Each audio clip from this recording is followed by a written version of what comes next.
Bonjour à tous. Aujourd'hui, on s'attaque à une épreuve des plus explosives du calendrier hippique, le Prix de l'Île-de-France.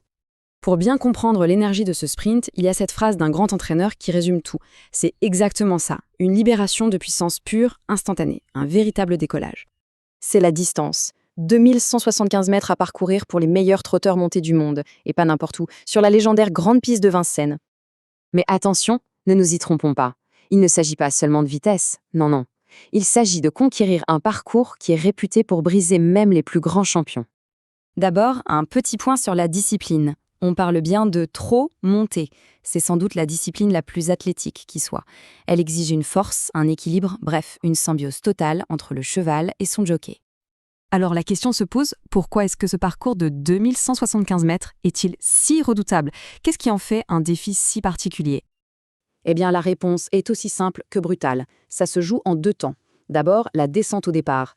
Là, pas le choix, il faut lancer la machine à pleine vitesse. Et tout de suite après, il y a la montée finale. Et c'est elle qui fait le tri, elle ne pardonne aucune erreur de calcul. Ce parcours, c'est donc le test ultime pour une qualité vraiment rare, la tenue à haute vitesse. C'est ça, la clé pour espérer l'emporter. Allez, maintenant qu'on a posé le décor, rentrons dans le vif du sujet. Qui sont les forces en présence? Les concurrents qu'on attend au tournant. Alors là, il y a 2 noms qui se détachent très nettement. D'un côté, le numéro 9, Jéroboam d'Érable, la puissance pure, la grande classe. De l'autre, la tenante du titre, le 14, Ina Durib, un vrai métronome, l'expérience incarnée. Une base en béton. Et puis, attention, il y a le numéro 11, It's a Dollar Maker. Lui, c'est le poison de la course, le vrai bolide capable de mettre le feu aux poudres et d'user tout le monde. Bon, on a les favoris, c'est une chose. Mais dans une course aussi intense, rien n'est jamais écrit d'avance.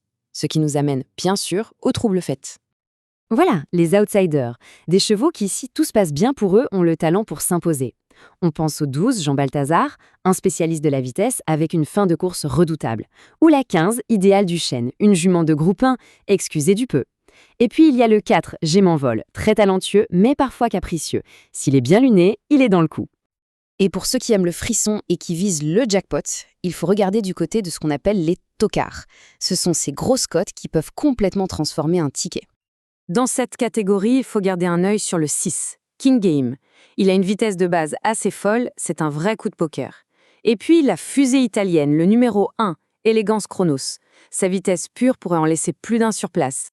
Tout ça nous amène à une question stratégique essentielle. Est-ce qu'on peut s'en sortir en ne misant que sur les favoris? Eh bien, d'après les connaisseurs, c'est possible, oui. Mais le véritable art, le secret pour maximiser les gains, c'est de savoir panacher.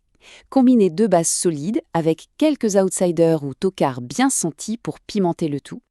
Alors si on prend en compte tous ces éléments, la piste, la puissance, l'expérience et les surprises possibles, à quoi ressemble la sélection finale de l'expert? La voici. C'est un mélange stratégique. On y retrouve bien sûr nos favoris solides, les outsiders dangereux, et même ces fameux tocards à haut risque, mais qui pourraient rapporter gros. Bien sûr, un point essentiel qu'on ne répétera jamais assez, les courses hippiques comportent des risques. Il faut jouer modérément et ne jamais oublier que, à la fin, c'est le verdict de la piste qui est le seul qui compte. Tout ceci nous laisse donc avec la question finale, la question qui rend cette course si fascinante. Sur la cendrée noire de Vincennes, qu'est-ce qui va triompher? La puissance brute du meilleur cheval ou la stratégie parfaite du parieur? Réponse sur la piste.